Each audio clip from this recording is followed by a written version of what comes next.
when Japanese immigrants came to Hawaii, they actually created a flowered colored shirt. So it actually came from the Japan immigrants.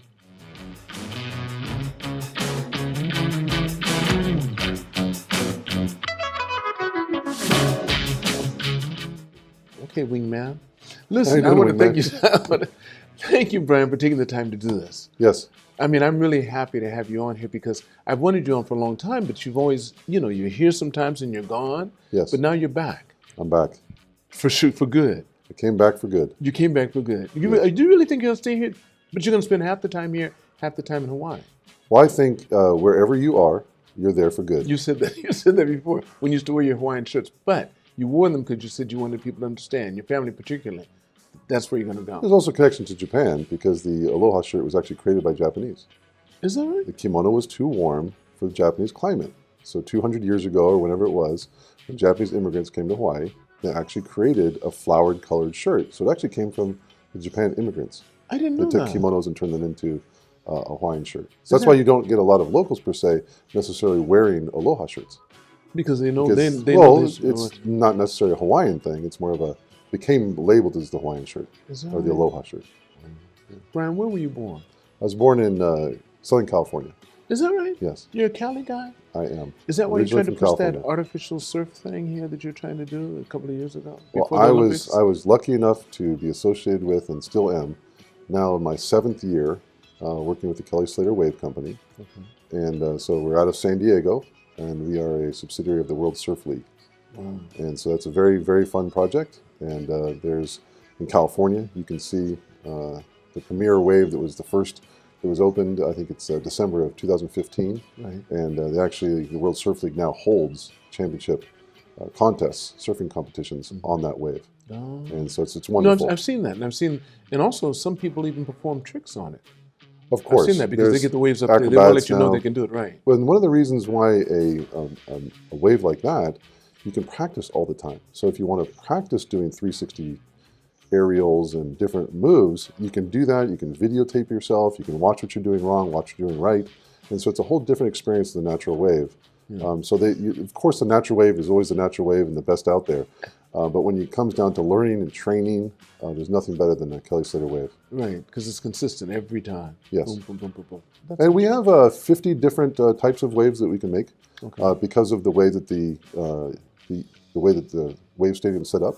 So you can actually, the speed of the wave, the shape of the wave, the height of the wave. What's the highest wave you can make? 7.5 feet.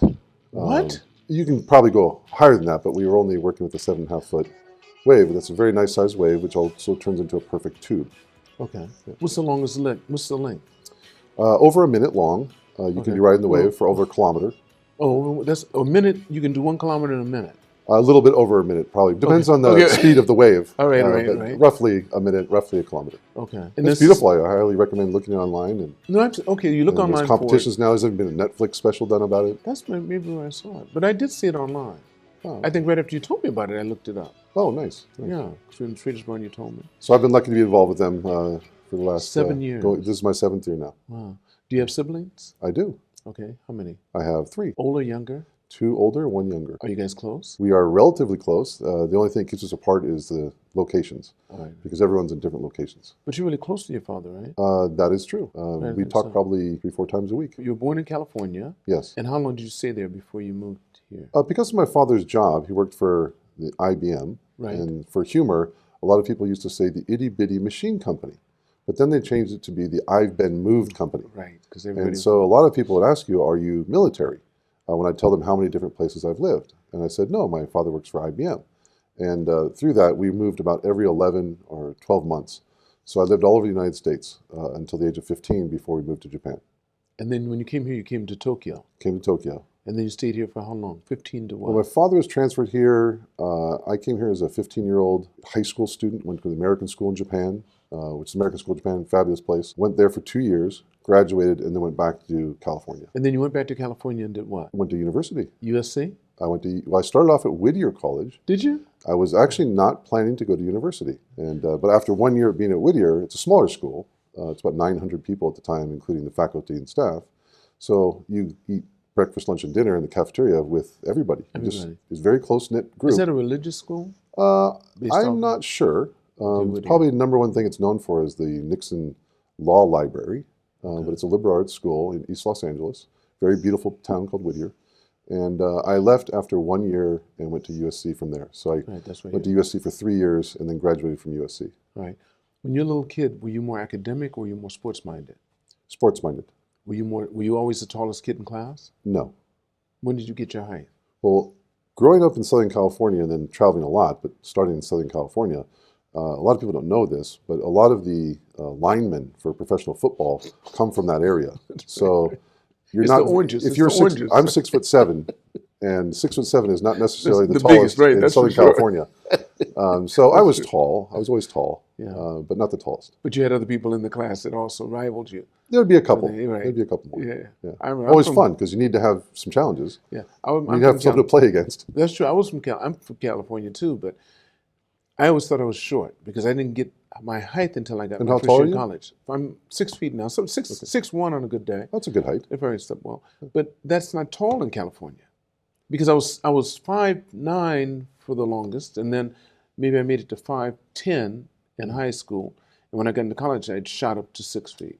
Oh, there you go. So, but similar. I grew in college. Yeah, so I was 6'5" when I went to the American school in Japan. Okay. And then I grew 2 more inches in college. But that was one of the tallest at the American school. The kids, for some reason, travelers don't get too tall. We had in my team Ed Zatorsky. Do you know Ed Zatorsky? Oh, I kind of remember him. Yeah. His family's also with IBM. Right. And my father was not in IBM Japan. He was running Asia for IBM, but the location for Asia was Tokyo. Right. So I was lucky enough to go to the American School in Japan. But Ed Zatorsky was on my team, and he was also 6'5". Right. Yeah, we just met recently and took a photo together. Just the two of you, We were the tallest on the team. Right. They call us the Twin Towers. Right. Because they built the Twin Towers right after that, the Aoyama Twin Towers. I did not know that. Yeah, they built them right over there. Right around Probably that because time. of us. Yeah, I think it was. They saw you walking down the street or something. Yeah. So you were more sports-minded as a kid. More sports-minded.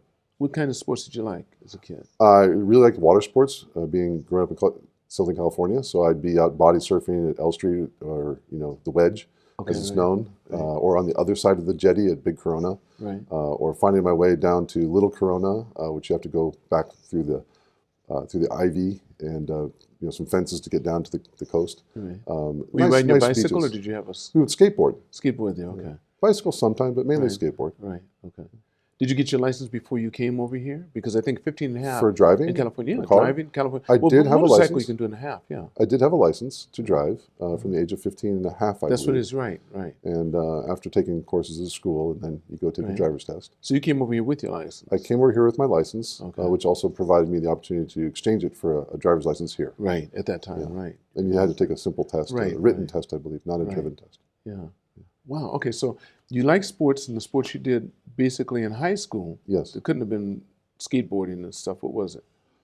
I got into playing baseball. Okay. So I played baseball in elementary school and middle school. What position did you like? I was very good at center field and I wanted to be a pitcher, but I ended up being a center fielder. Okay. Yeah, and sometimes third base. All right. Occasionally.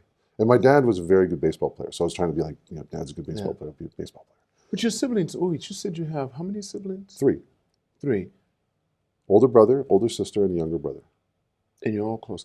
What about them? How are they in sports? Are you the tallest in the family, or are they just as tall as you are? I am the second tallest in the family. My younger brother is 1 inch taller. 1 inch tall, okay. Yeah, he's 6'8". All right. Is he stocky too? He is large. Okay. From a standpoint of naturally strong. So he you? never lifted weights. He didn't need But to. I lifted weights a lot in college. USC, we've got that football program that's got lots of money, so they have a very nice gym and a place to work out. So I would work out and get all the muscles and even build out your neck. Right. And one time he visited. I said, my brother's name is Matthew. I said, Matthew, why don't you try out some bench presses? And he's never lifted in his life. And he was taking 250 pounds and lifting it like it was nothing. And I said, oh, you've been practicing? He said, no, that's the first time I've ever lifted weights. What does he do then? Does he He's like farm work or something like that? Naturally big, naturally strong. But he had to do something somewhere. You would think, but he just had it. Just natural strength. So where the origins go to? Do you know your family? Danish. You're Danish? Yes. Okay. In the 1870s, my great-great-grandfather came from a little island off of the coast of Denmark okay. and made it all the way to Vancouver in the 1870s. And then they came down. And then not until 1949, when my father and my grandparents moved to Torrance, California. So he actually was born in Vancouver. He was born in Vancouver. Moved at the age of 8. Did he have a lot of siblings too? No, only child. So it was your grandfather you said that was, your grandfather, wait, your great-grandfather, your grandfather, your father's father? I should probably use a whiteboard. It'll probably make it easier for but, everyone. but I got you, but it was, yeah. So great-great-grandfather. Great-great-grandfather, Yes, okay. and then he has children. And then my great-grandfather also has children. Had one child. I believe there were 5 siblings that my great-great-grandfather had. Right, but Not said my great-grandfather had. yeah, maybe we do need a blackboard. You probably do. But your great-grandfather had one child, your father. That's correct. That's My what I'm saying. grandfather. Right, Yeah. your grandfather had one child. That's right. Okay. Mainly probably because he was in the Royal Canadian Air Force in World War II. And at those times, he volunteered in 1939 because Canada joined the war before America did. And so he was in the Royal Canadian Air Force in Southern Europe, Northern Africa, during World War II, from 1939 to 1945 in the Air Force, the Royal Canadian Air Force. Did you know him? Did you get to meet him very before well. he passed? Very well. When I was going to college, I would spend time every weekend with my grandparents. How old were you when he passed? 23 Oh, wow. maybe. And how old was he when you passed? I think he was 79. Oh, that's young then. Okay. But you did get to know, that's neat. Oh, Wow. no, So did you think he had an influence on your life? I think that my father and my grandparents and my grandmother as well, a wonderful woman. So they're Vodi is the grandfather and Mabel is my grandmother. Very lovely people, and they were always they were always teaching me things. I remember going to college. My grandmother taught me how to make hospital corners for the bed, so I could make the bed with nice hospital corners. And also she taught me how to sew. She said, if your clothing ever runs down, you need to sew. You teach how to sew. Mm-hmm. And then my grandfather taught me how to fold a suit jacket so that it wouldn't get wrinkled when it's in a suitcase. And so you punch the arms through the shoulders and you roll it backwards, inside out. And so he taught me those things. So they both taught me things as I headed off to be an independent Did you do that person. did they do that with all their grandchildren, or were you just I happened to believe be the so. lucky one because you were the youngest? I'm not the youngest. I have a younger brother. You have a younger brother. But I mean, I'm but the you're third. close to me. Right. I think everyone got the lessons. I just happen to remember the ones that I got. How many years difference between you and your oldest brother? Everybody's about 3 years apart. Okay, so years. So it's kind of planned. I believe so. Yeah. I wasn't there at the time, Dad. You didn't have to be at the time, but they probably did. I think my parents even planned us. Okay. They're coming through at the time. My 2 younger sisters are born the same day, 2 years apart. That sounds. My mother said she planned, but that was luck. That was luck somehow or another. That's nice that it's so close It's to really- their birthday as well. It's something else. Okay. And so it's 3 kids you have, or No, I have, who, me? I mean your siblings? I have one older brother and 2 younger sisters. There's 4 of us. So same. Yeah. Okay. But I'm not the third, I'm the second. Okay. So your younger sibling's taller, No, my brother's taller. He's 6'3", 6'4". and he's older. He's older. Interesting. Usually the younger Yeah. siblings are the ones that get the Well, height. there's a reason for that, too. Well, they get fed more.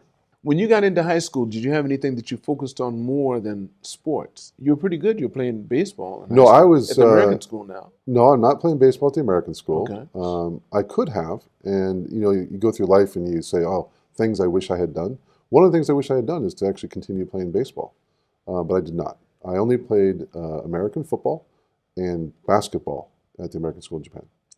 So In fact, that's where I learned how to play basketball. Okay. After football one day, one of the football players, who's still a friend of mine to this day, he said, his name is Peter Leinenbach.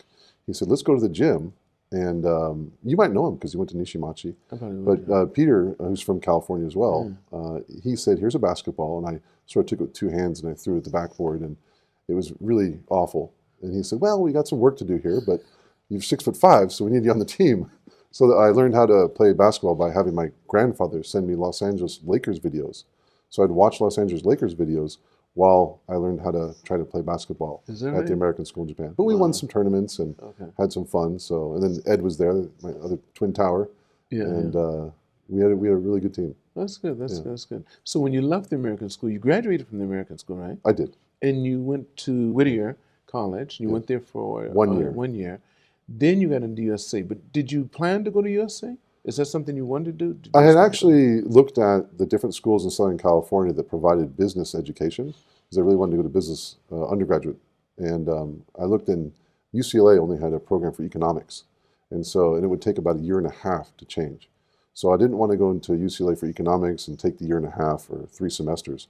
So I looked at USC, and they provided an undergraduate business program that I could get into the following year if I had good enough grades. And I had very good grades from Whittier to make the transition to USC my sophomore year. Oh, what'd you want to be? I mean, you wanted to take business class. Entrepreneurship. I wanted to build companies. And you thought that? I've always had a knack for trying to think of things to build. And even from a very young age, I was in something, I was in the Indian Guides in Southern California, and then Junior Achievement. Junior Achievement was a program that helped kids learn how to make business plans, and then actually go down to the registrar's office to start your own company with $1. And so you can get your own, founding a company. And where was this? What state was this in? California. California, okay. Yeah, so Junior Achievement. Wow. I actually joined Junior Achievement years later in Japan because of a gentleman named Takeo Shina, who used to be the president and chairman of IBM Japan, and a friend of my father's. He actually encouraged me to become part of Junior Achievement here in Japan as well. Which I They still have it here? They do have it here. I was only a member for 1 year, Okay. but they do have it here. It focuses more on older people, though. And I was enjoying the fact that they helped me when I was very young. I was only 10 or 11 years old. And so here in Japan, it's more high school and college. And so I think that entrepreneurship can be taught from even a younger age. Okay. And so that's how I got into wanting to be a business person, wanting to learn how to write business plans, and entrepreneurship. And did it matter what kind of business that you went into? Did you have any particular? Not particularly, no. It didn't matter? It didn't matter if it was retail, fast-moving consumer, or software, or it didn't really matter. It was just about getting good people together to build nice things. All right, so you graduated with a BA? I did. All right, and then what was your first business? Or what was the first company you worked in, whichever? So in college. The first thing I did was I went to my father and I said, can you send me the American Chamber of Commerce membership directory? And so he sent me the membership directory, and I looked through it, and I found 100 companies that I wanted to send my my CV, if you will, from university, and so internships and part-time jobs, that kind of thing. And so I asked the business school, undergraduate business school dean, could I use his office, because in those days they used faxes.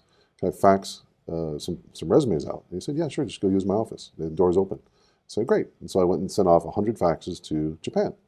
And I'm not sure that he understood I was trying to send them to Japan. So they didn't release my diploma at USC until after I paid $284 bill for the fax machine. And so that's okay. I paid the $284 and I got my diploma. And but I sent off 100 faxes and I got 55 responses. And 55 companies said, when you get to Tokyo, please come see us. And there was companies like Goodyear, Maybelline, Corning, Dow Corning, stuff like that. I would get these opportunities to go see people. And they weren't offering me jobs, they were offering me a chance to meet. And during that process, I was dropping off a letter for a friend of my father's from Southern California to a business person here who runs a software company. And so I stopped off to give him that paper. And when I was leaving, he said, hey, kid, what are you doing here? I said, I'm going through the process of finding a job right now. I just graduated from college. And he had gone to USC as well. There was that connection. He said, well, what about my software company? And I said, well, perhaps. Right now I'm thinking about taking a job at Sumitomo Metals. It looks like they're going to be interested in me and give me a job offer. And he said, well, the problem with that, if you take a job in Tokyo, is many of the smart Japanese college graduates around you are going to use you as their English teacher. So if you really want to learn Japanese, because it sounds like your goal, he was asking me, what do you want to focus on while you're here right out of college? I said, I want to learn how to speak Japanese fluently. He said, you should get away from Tokyo.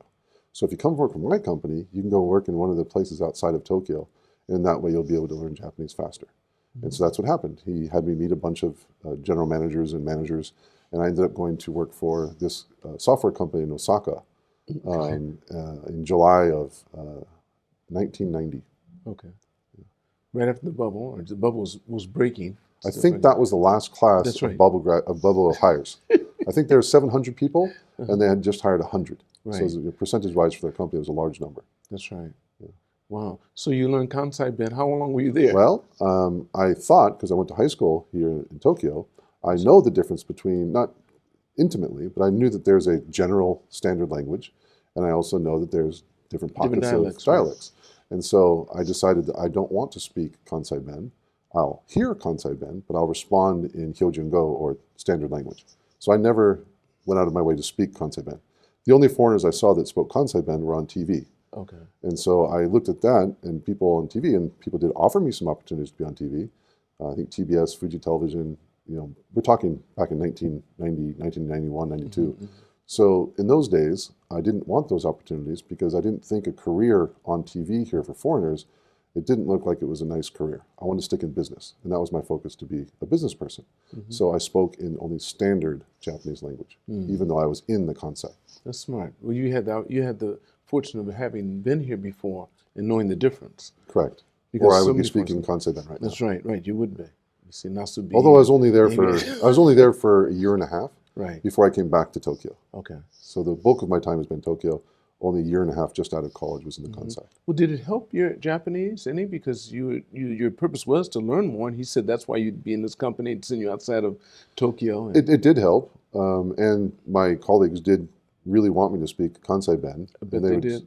Go overtime trying to get me to learn different words. And of course, you can learn some things, but you can still stick with your main general language. But I had a little system I used. The system I used, I would take 10 pieces of blank paper and put them in my top suit pocket. And then if I heard a word 3 times during the day, I would write that down on one of the pieces of paper. And at the end of the day, go back to your small apartment, and you'd have these 10 pieces of paper that would have the word or part of a phrase or something, and I would look those up in dictionaries. And I would realize that if they've been said 3 times, if I heard them 3 times, they're being used a lot. If I only heard something 1 time, maybe even 2 times, it could be just off the cuff, something that isn't used all the time. So I wanted to get language that's used all the time. So I would wait till I've heard it 3 times during the day, and I'd write that down. And years later, I found out that the optimal number of words you can learn a day is 16. Apparently, someone's doing a study on it. I don't know, Stanford or Harvard. Someone did a study on it and said 16 words per day are the optimal. Where'd you get the 3? And so I guess I was letting myself off the hook a little bit by only having 10 words. Right. But where'd you get up with the 3 words a day hearing that? If I heard the same word, I just made that up myself. Oh, yourself, okay. So if I heard it 3 times, then I know it's a word that's readily used, that's used often. So that's what I would decide to write on these 10 pieces of paper. So I tried to learn how to read the Japanese newspaper, and I was able to read the Japanese newspaper after a while. And my boss at the time, a very nice lady named Jitsukawa, she said to me, it's very rare to have a woman who's a general manager in 1990, but she was very good at her job, and she sold a lot of software. So, and she had hired me, and she had said to me, if you don't learn Japanese within 6 months, you'll have no chance at getting a bonus. And so I had some extra motivation to learn Japanese. So that was very helpful of Miss Jitsukawa. Yeah, that's nice. So after you finished in Osaka and you came back, what'd you do? So in Osaka, I was doing computer software. Right. And then after about a year, I realized that this particular setup was not meant for me. And so I left the company and went to join a sports marketing company in Kobe. And I joined the sports marketing company in Kobe.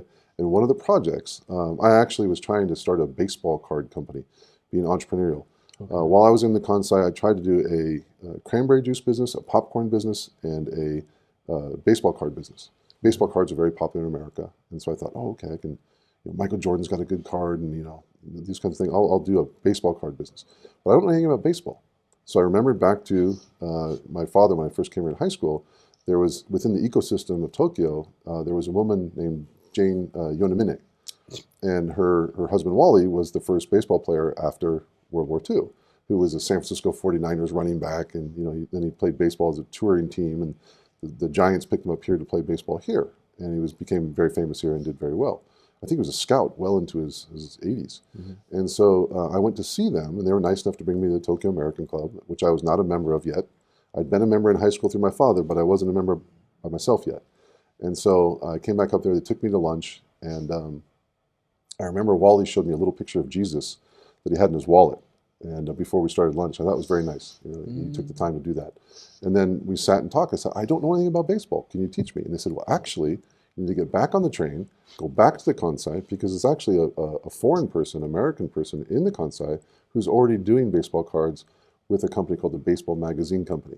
And so you should talk to them. It's affiliated with the Yomiuri Club. And so I said, oh, thank you very much. So I went back to meet that person, and they offered me a job working in Kobe in sports management.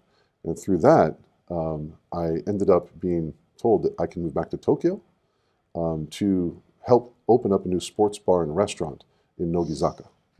And so I did that, and along with my colleague, his name is Osamu Kobayashi. The two of us were in charge of starting up and hiring the people for the sports, sports bar and restaurant in Nogizaka area, past what used to be the Japan Self-Defense Forces, which is now Midtown, Right. Down the end there by Nogizaka. Okay, by the park? Yeah, and some of the people we hired, one of them ended up being the head of globally, an Australian gentleman, head of globally for Subway sandwiches. And another person ended up being the president of a large PR firm out of New York. Okay. And so we were very good at hiring, apparently, right. and that was very good. And after a little while of doing that, I actually was offered a job playing professional basketball here in Japan, where I played 3 years for Tokyo Marine Fire and Insurance. I played basketball here in the Industrial League. I never knew that, really. Yes, I'm most well noted for importing the no-look pass. Before I started playing basketball in the professional leagues here, they did not have no-look passes. So literally the first practice, I had the ball going down court. Because remember, at USC, I'm not the tallest. I'm short. We had people 7'2", 6'11". You know, Chris Monk, Alan Pollard. We had some very tall people at USC. Right. And so I'm a short person at 6'7". So I'm used to carrying the ball, and so I brought the ball down and I looked to the left, the basket straight ahead, and I passed the ball to the right, looking to the left, and I hit my teammate in the back of the head. And the coach blew the whistle, stopped the practice, and said, "What are you doing?" I said, "No, actually, we should be asking my teammate why he's not looking, because anybody who's in front of the ball needs to always be looking to receive the ball." Of course. I mean, of course, that's natural for us, but at the time in Japan, that wasn't a normal thing. So I imported the no-look pass to Japan. All right, all right. In 1992. See? You heard it first here. Now, don't forget that. Go on. So it was an absolute blast. I played 3 years, and they paid me money to play basketball, and I really enjoyed that. Did you ever think you'd be playing basketball here in Japan? My goodness. I did and you not. just learned how to play basketball in Japan. I did not expect to play basketball professionally in Japan. That was beyond my imagination at the time. So what? You didn't put off your entrepreneur streak at that time. You were still thinking of things to do while you were playing basketball. That's correct. So what were you doing? So at the time, I was focused on basketball, but your mind's going to think about different things. And finally, I decided I want to go be part of this startup ecosystem in Tokyo, which I tried to do very lonely down in the Kansai region. There wasn't a lot of people to talk to, at least that I knew of. But in Tokyo, there's more people to talk to. So I started talking to different people, and that culminated after I stopped playing basketball. My third year, one of our teammates got injured, and I asked the coach, "Are we going to rehabilitate them, bring them back into the fold?" And he said, "Well, no, he'll be let go, and we'll move on from that relationship." Shoot him in. And so I said, "Well, just hypothetically, if I get injured, are we going to rehabilitate me, or are we not going to do that?" And he said, "Well, we'll cross that bridge when we get to it." And so I took that as a hint to open up the newspaper, and I opened up the Japan Times, and I looked in the wanted section for a job, and there it was, Gallop, the research and polling company and market research company and employee engagement company, was looking for someone to do sales. So I approached them in Kamiacha, their offices at the time, and they hired me in 1995 to be their salesperson to go around to different multinational corporations to sell market research. Because you were Gallop. I remember that. And I knew you. At that time, yeah. I learned from my predecessors who were members of the Tokyo American Club. I said, what should I do here? Because I think you guys are members. I should probably become a member of Tokyo American Club. And they said, "We totally agree. So let's ask the president, Mr. Hidaka." And he also agreed. And so I became a member of the Tokyo American Club in 1995. That's when I met you. That's when I met you as an adult. I probably saw you at ASIJ, but I didn't know you. What year did you come to ASIJ? It was Vicky Green, if you know Vicky, of course. And I thought it was you, but it might have been, I'm trying to think who else it was. It was either you and Vicky were my actual sponsors that wrote my sponsorship. It probably was me, yeah. Yeah. So I was very thankful to both of you for that. Yeah. Back in 1995, I was a young kid becoming a member of the American Club. No, I wasn't at the school at that time because I left there in 80. But I was still around the school at 82. Oh, okay. Because I taught there from 77 to 80. Then I taught at Sacred Heart at the nursery kindergarten, Nakamaga. So I remember meeting you at Sacred Heart because my sons at the time were in your gymnastics class. But you weren't, wait, when you came here, as the location. Oh, okay, the location. I remember the location being used was Sacred Heart. Kind of like when my kids were playing basketball. But they weren't in my program, were they? They never did my program. They did Sacred Heart. They did? Yes. I remember dropping them off. Over the summer or just over the weekend? On the weekend? How did I you do believe it was during the weekend, but I dropped them off to constantly at Sacred Heart. Okay. Just like in basketball, I dropped them off at Nishimachi, but what year was even though they were the Tokyo American Club League. But it may not have been me teaching because I had at one time 25 staff. Oh, it was definitely not you as the main person. Okay, you're right. No, it was You were there, but I you came were. every now and then, right? I was moving around because I had people doing it because we had Sacred Heart, we had Nishimachi, we had ASIJ, we had YS, we had St. Mo. We had a lot of local, most of the international All schools. of the international schools. Yeah, we had a lot of those international schools, except for St. Mary's. Okay. Yeah, Well, that can be overlooked. yeah, it can be. That's Remember the story. ASIJ, so. Right. So We appreciated ASIJ that you helped us be more advanced in gymnastics. because I remember us talking here at the American Club, and I think it was after we came to this new one, 2011 or something. You told me about your sons. You said they made a game. They made their own software. They made some sort of game at the time, and you were telling me about that, and you were just the proud dad. Let me show you. Well, my sons, Sean Nelson and Brad Nelson, they didn't really like bedtime, bedtime story time to be called bedtime story time. So we changed it to scientific theory time. And scientific theory time would talk stories about, digital everything or different things, universe, whatever we want to talk about, whatever what the kids want to talk about. And one time, my son Brad said, "Why don't we make a video game?" And I said, "Great, I've got this friend who works over at Google. You know him, maybe he can help." He said, "No, I want your other friends. Who's that guy? Chi, Urnamachi, and Masa, Aihara. Can I get those two guys?" I said, "I can ask them, we'll see." And so Chi, who went to USC, Masa, who went to USC, would come over every weekend on a Saturday or Sunday and spend an hour or two teaching Sean and Brad how to make video games. And this was around the time of, at first, Brad wanted to do it for the Nintendo double screen, because that's what he was using. But he said, no, when he learned about this, the fees you have to pay for your annual license to be able to sell a Nintendo double screen software game, it was very high. And for Apple, it was only $100. And so this is for Apple One phones. They're creating a game, Sean and Brad, with Chi and Masa, and that was called Super Smash. Okay. And Super Smash, which is different what you'll see online now. Super Smash is, Super Mario Brothers and different branded names. Oh, yeah. This is very different. They actually came to the Tokyo American Club and they looked at the squash courts and they were trying to build a squash court game. And in building that squash court game, they realized that all the different elements of a squash game is too complicated and it would make the software too heavy. And now we're on this, iPhone 14. iPhone 1 didn't have the capacity to allow for the memory to be quick enough using all those different elements. They had to make the game more simple. And so making the game more simple with Chi and Masa's help, they ended up making a game that kind of looks like Breakout. I don't know if you remember Breakout was up and down, kind of like after Pong, where you'd break off bricks of the ceiling and then you get through the ceiling and all that with your Pong ball. They made it lengthwise like a squash court. So you actually use your finger to touch the screen. It would send a ball down the alley, if you will, the 3D image alley, and then you break bricks at the end of the level. And it's 25 different levels. The balls would go faster and faster. But they were the first ones, apparently, that ever made it multiple balls to be able to send at the same time. So if you touch the screen 5 times, you can send 5 balls off into the screen.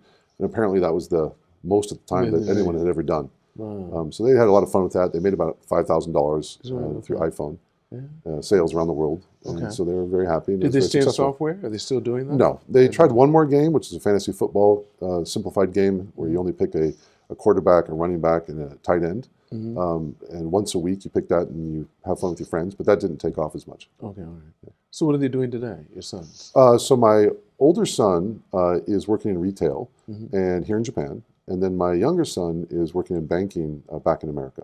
Okay. And they're 27 and 25 years old. Married? They are not married. Okay. All right. Because I have 4 sons. You have 2. Well, I also have a baby girl now. I know. But I was talking about your boys. Yeah. I mean, you have 2 boys. They have a sister now. Right, they do. She's just she's not even walking. You just had her last month. 5 weeks ago. That's right. Yeah. Month before last. April. That's April. right. Yeah, in April. Yeah. That's right. Congratulations again. Beautiful baby girl. Got very lucky. She looks like her mother. And I saw your wife when she came in at the West Hotel. That's right. And I met her for the first time. And I think your daughter had her feet hanging out or something. No, she had her hands hanging out. She was ready. No, but she was about ready to have her then. She was just about to give birth. You told me she was going to have. Yeah, I think the next week she was due. That's correct. That's right. The very next week she was due. And your son was picking up his new baby. He sure was. Did you see it? Oh, I did see it. Oh, you came out to see it. It was dark blue. Maybe no, it's black. It's black. It's black? Okay. It's black. It was a very nice Ferrari. It sure was. It looked like F8 I think I probably took 10 pictures. F8 Spider, yeah. He's so happy with that. He really is. I'm telling everybody. That's his first He car. looked very happy. His first car.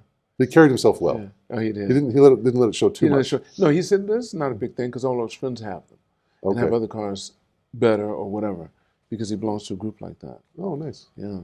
There's something you did here. You were CEO of a company and you took it public. And I don't think there's ever been another foreigner or been a foreigner at that time that ever did that. How did you go about doing that? Thank you. The company is called Value Commerce, and it's still around today. It's still a public company today. It's now majority owned by Yahoo Japan. They originally approached me in 2004 and said, we'd like to do a partnership. So I went to meet with the president of Yahoo Japan in 2004, and that turned into a longer conversation where I said, I'm going public. And at that time, 2004, there was not that many foreigners. I went and actually looked at it. I talked to Tokyo Stock Exchange. I talked to other business people, and I said, who are the foreigners who've ever gone public here? And it turns out it's a woman who went to my high school. So I went to the American school in Japan, as I've mentioned, and in there's a woman named Merle Okawada. And Merle Okawada took a company public in 1987. And so she was the first foreigner, the first woman, and the first American to take a company public.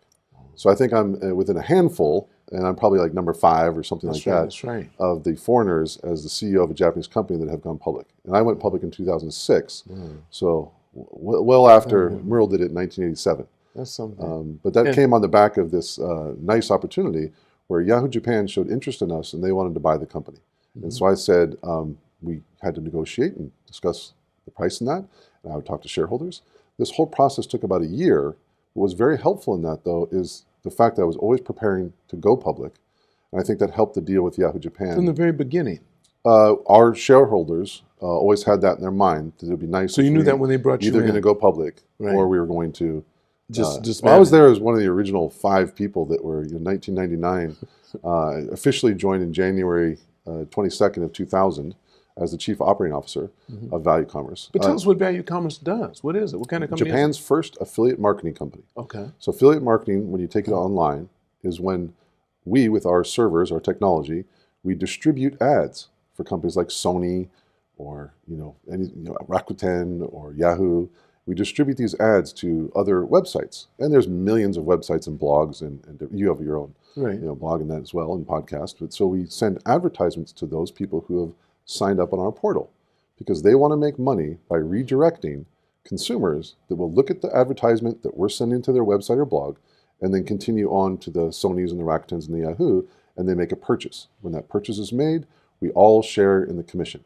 And so it's a commission platform to help sponsor more sales and to help smaller websites and smaller businesses make money. And that's called affiliate marketing. And we were the very first to do that in Japan. The very first company to do that was Amazon. In 1992.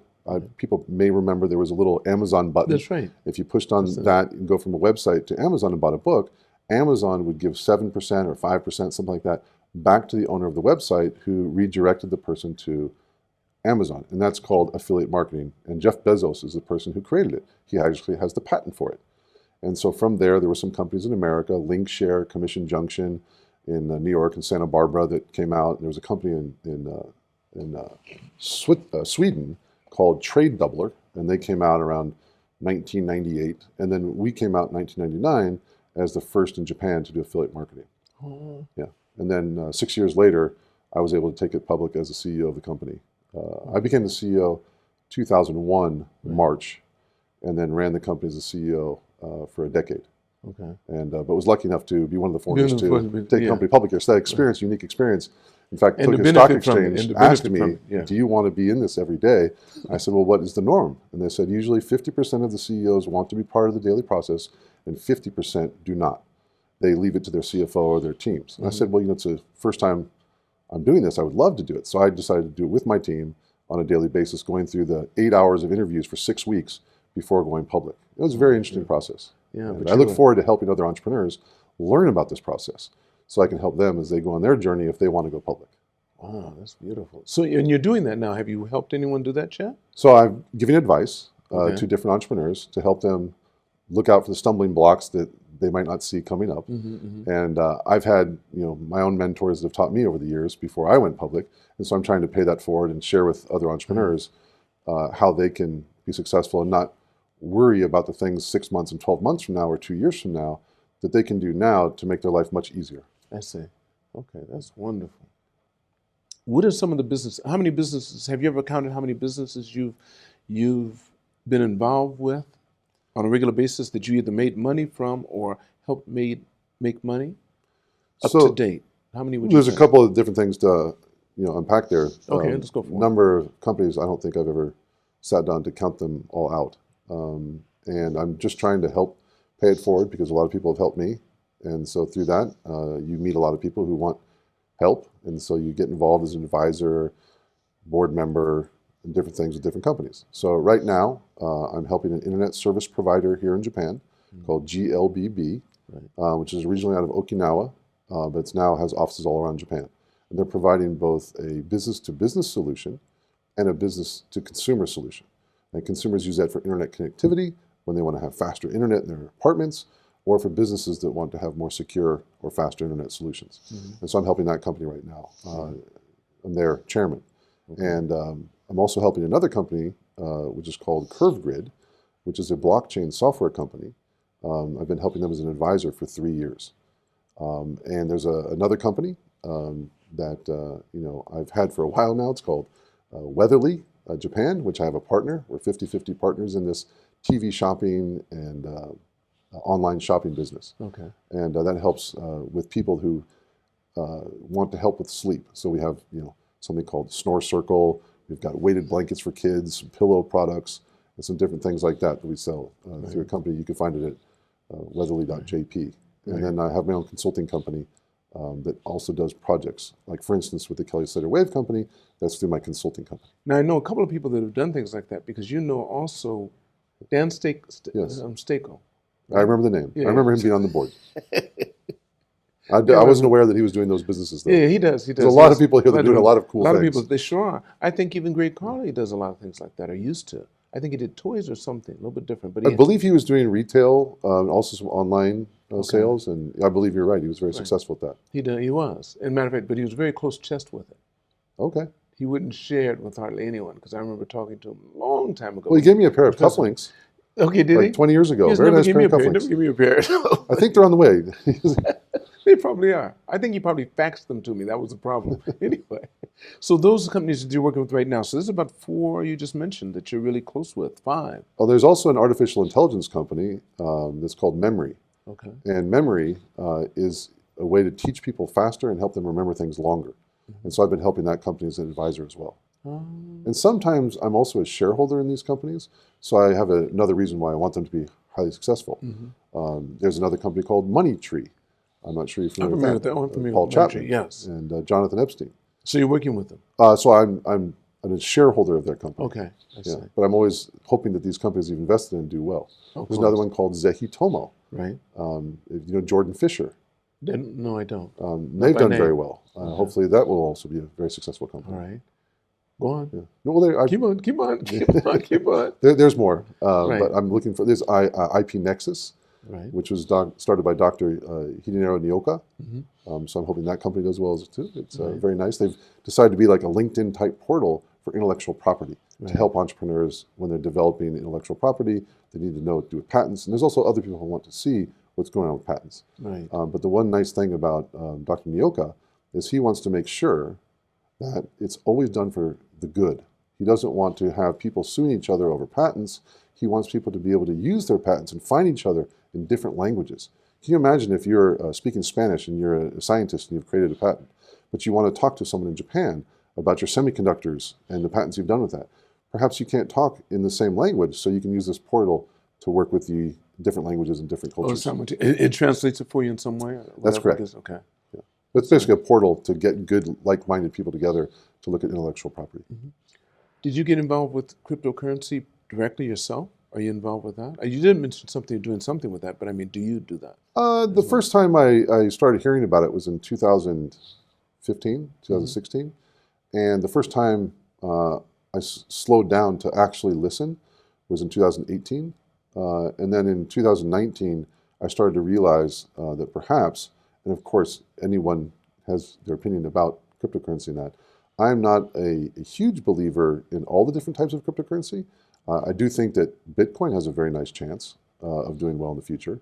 And I don't think people are going about using some of the things that Bitcoin can offer, like the Lightning Network. I think that can be built out a lot better for general use. But I think those things are coming.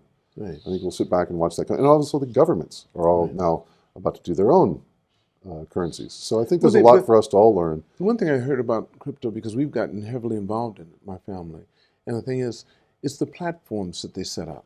Mm-hmm. Even if the governments get involved, they already have the platform. Mm-hmm. So they're not going to be able to take over what's already been done. Yes. However, well, for instance, Polygon right now just had a relationship with U.S. telecoms carrier, so they started to become more mainstream. Well, XRP is still in litigation and stuff because they want to get rid of them, but who's going to duplicate what they have? No one can. The platform. That's right. They don't have. They can't do it XRP. Well, that's why I think that CurveGrid's so interesting. The company I've been an advisor for 3 years, because they can work with all of these. At the same point, they can also provide companies with the blockchains that they need. And they're also a Japanese corporation, which I find fascinating, even though they're run by 2 Canadians. So a lot more foreigners here these days that are doing projects as Japanese companies. That's true. Brian, before I end this podcast, there's always a question I like to ask. Knowing what you know now and all the experiences you've had, if you could magically go back in time and meet the younger Brian Nelson and give him advice, how old would he be and what advice would you give him? He'd be 7 years old, and it would be to always spend more time listening with a high quality listening skills to your parents and to your relatives, but focusing more on listening and sort of, not going your own way with everything. Because I kind of would always go my own way, and I look back now and, I told you I talked to my father 3 or 4 times a week. If I just listened to some of those things when I was a younger person, I probably would have had a different path open up in front of me that would have been more clear. So learning from my mistakes of my parents and my peers and family, I think that would be the advice to myself. Beautiful, Brian. Thank you so much. Thank you, Lance. Really appreciate it.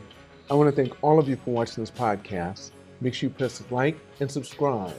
And never forget, it's all on loan, so continue to reach for the stars. Because you're too blessed to be stressed.